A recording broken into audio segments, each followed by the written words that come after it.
राष्ट्रवाद के नाम पर वोट लेना और राष्ट्र की सीमाओं पर अगर कोई देश कब्जा कर ले तो उस बात को नकार देना और खुद को देशभक्त साबित करना ही एजेंडा है अब सरकार का। एक तरफ मणिपुर जैसा राज्य चल रहा है और बीजेपी के नेता सुब्रमण्यम स्वामी कह रहे हैं कि चीन की वजह से यह हिंसा हो रही है, चीन हथियार दे रहा है, लद्दाख में चीन बैठा है, तो दूसरी तरफ भारत की सेना में कैप्टन और मेजर की कमी होती जा रही है। गोदी मीडिया में तो ये कुछ छपता नहीं है, ना ही दिखाया जाता है कि सेना में किस तरह से अब इन पदों पर कमी है, बल्कि ये बताया जाता है कि सेना में निवेश बढ़ गया है, सेना आधुनिक हो गई है, ताकतवर बन गई है, मगर यहां तो मोर्चे पर लड़ने वाले कैप्टन और मेजर की भी ही कमी दिखाई दे रही है। बोलता हिंदुस्तान पर मैं हूं आपके साथ मिर्जा शाकिर अली बेग। इंडियन एक्सप्रेस की अमृता नायक दत्ता की रिपोर्ट है जो पहले पन्ने पर छपी है, जिसमें बताया गया है कि अफसरों की सेना में कमी है।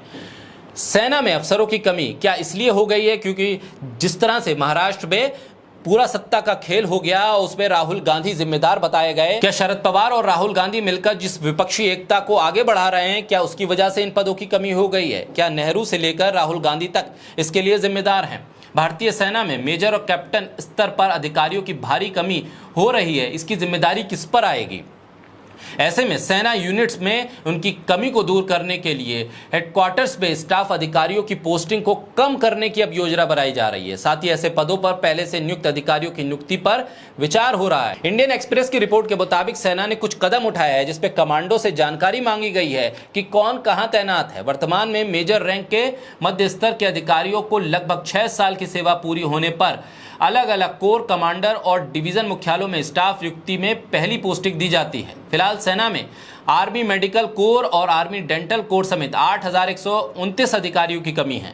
नौसेना और भारतीय वायुसेना में 1,653 और 721 अधिकारियों की कमी है। अधिकारियों की इस कमी को ध्यान में रखते हुए सेना ने पहले जहां भी संभव हो कुछ अधिकारियों की नियुक्ति में 461 गैर सूचीबद्ध अधिकारियों को तैनात किया था।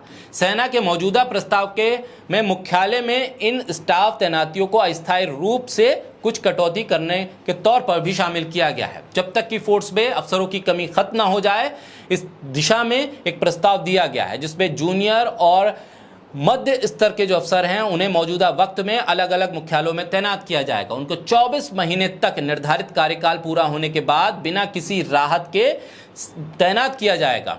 अफसरों के मुताबिक सेना ऐसी नियुक्तियों के लिए दोबारा नियुक्त किए गए अफसरों की तैनाती पर भी विचार कर रही है। जो रिटायर हो चुके हैं उनको भी 2 से 4 साल तक का एक्सटेंशन देने पर भी बात चल रही है। सेना में सेवा करते हुए ब्रिगेडियर और कर्नल के पद उन्हें दिए जा सकते हैं।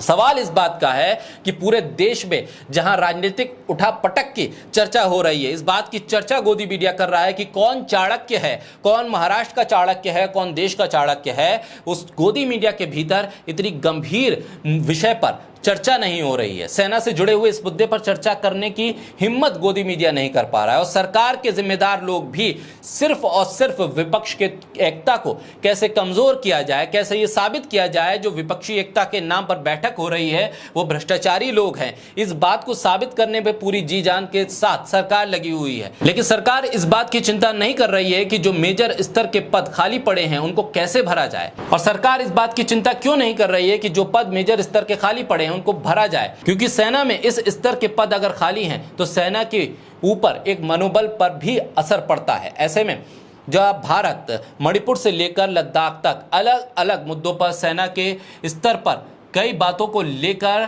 सीमाओं पर घिरा हुआ है, ऐसे में मेजर स्तर के पद अगर खाली हैं तो एक बड़ा चिंता का विषय है। इस पर सरकार को निश्चित तौर पर ध्यान देने की जरूरत है।